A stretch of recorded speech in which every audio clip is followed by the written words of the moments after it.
Assalamualaikum warahmatullahi wabarakatuh. Bismillahirrahmanirrahim. Alhamdulillahirabbil alamin.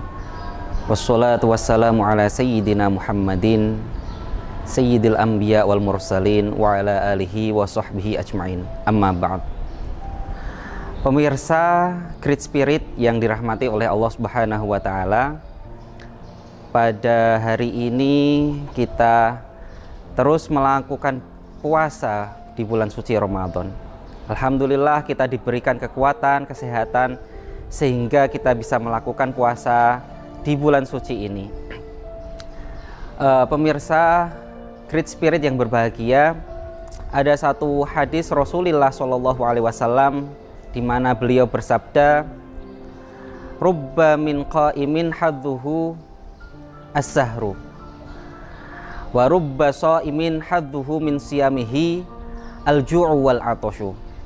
Terkadang seorang yang sholat malam setiap hari, sholat tahajud atau sholat tarawih, dan dia tidak mendapatkan apa-apa dari sholatnya kecuali lelah.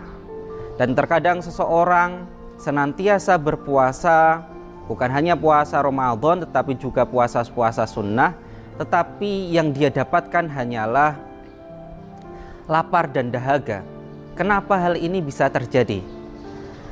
Hal ini terjadi karena ada adab-adab dalam berpuasa yang dilalaikan oleh seseorang.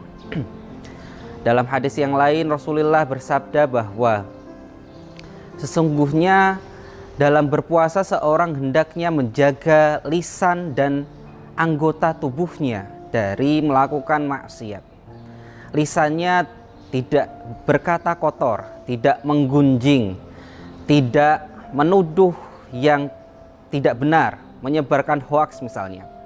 Anggota tubuhnya mulai dari matanya, telinganya, kakinya, tangannya dijaga dari melakukan hal-hal yang bertentangan dengan nilai-nilai puasa, atau menjaga semua anggota tubuhnya itu dari melakukan perbuatan yang tercela yang dilarang oleh agama. Maka apabila hal-hal ini tidak diperhatikan dalam puasanya, maka bisa jadi ancaman dari hadis tersebut berlaku bagi kita. Kita misalnya yang tidak menahan mata dari melihat hal-hal yang dilarang dalam berpuasa misalnya. Kita yang justru dalam berpuasa memanfaatkan momennya dengan hal-hal yang buruk, untuk menceritakan keburukan orang lain, untuk menggunjing, gosip, ataupun hal-hal buruk lainnya. Maka puasa kita tidak memberikan kita pahala, tetapi justru kita hanya mendapatkan lapar dan dahaga. Hal ini demikian karena dalam satu hadis qudsi Allah berfirman, menyatakan, "As-shaumu li wa ana ajzi bih." Puasa itu semata-mata hanya untukku, dan aku seorang yang akan mengganjarnya atau memberikan pahalanya. Hal ini terkait, sebagian ulama menyatakan maknanya adalah bahwa ganjaran berpuasa itu hanya Allah sendiri yang tahu.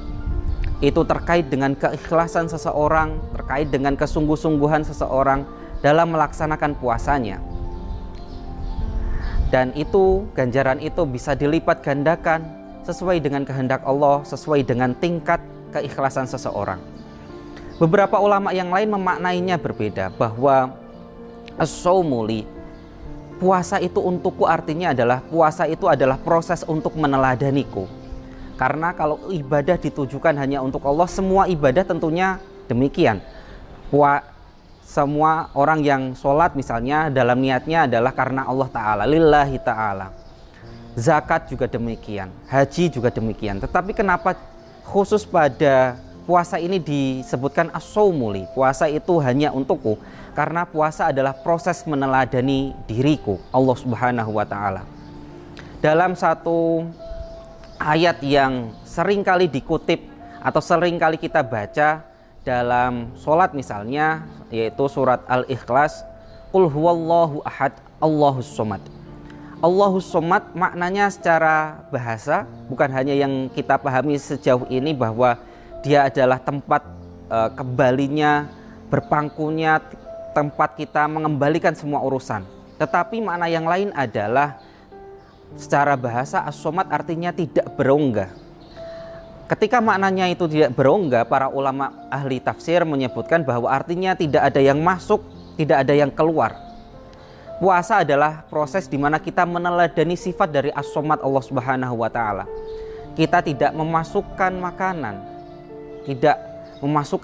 dan tidak dalam proses seperti hubungan suami istri mengeluarkan sesuatu di mana itu dilarang dalam berpuasa. Kita meneladani sifat Allah Subhanahu wa taala. Sifat yang lain misalnya adalah dalam lanjutan ayat tersebut. Lam yalid wa lam yulad. Allah tidak memiliki anak dan tidak diperanakan. Kita tidak membuat dalam proses puasa dilarang untuk melakukan itu karena kita proses meneladani Allah Subhanahu wa taala. Keteladanan atau berusaha untuk meneladani sifat-sifat Allah ini diungkapkan dalam hadis yang lain.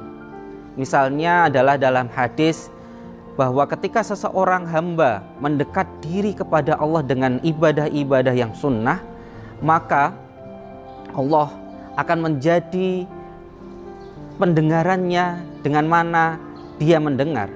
Maka penglihatan Allah adalah menjadi penglihatannya.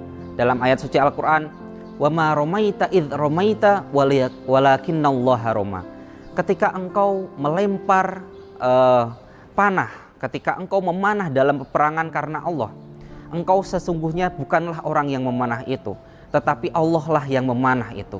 Artinya seseorang yang mampu meneladani Allah, maka fana dirinya, hilang kepentingan dirinya, yang ada hanya kepentingan Allah Subhanahu wa taala. Dalam perang di mana para sahabat membela agama Allah, mereka sebenarnya adalah melakukan apa yang menjadi kehendak Allah, bukan semata-mata menjadi keinginan dirinya. Puasa pun demikian.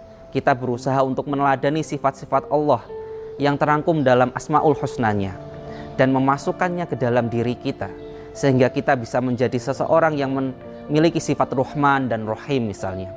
Kita bisa memiliki sifat-sifat yang terpuji yang Allah miliki.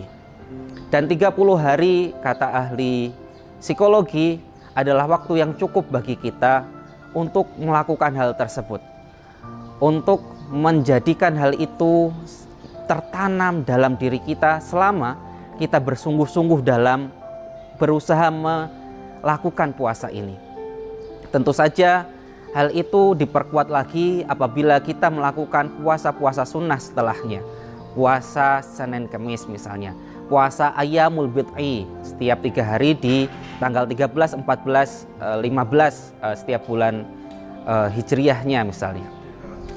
Demikian sedikit dari apa yang bisa saya sampaikan pada hari ini kepada para pemirsa Great Spirit yang berbahagia.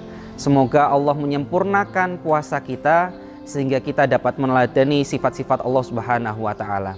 Hadani Allah wa iyyakum ajma'in wal afu minkum. Wassalamualaikum warahmatullahi wabarakatuh.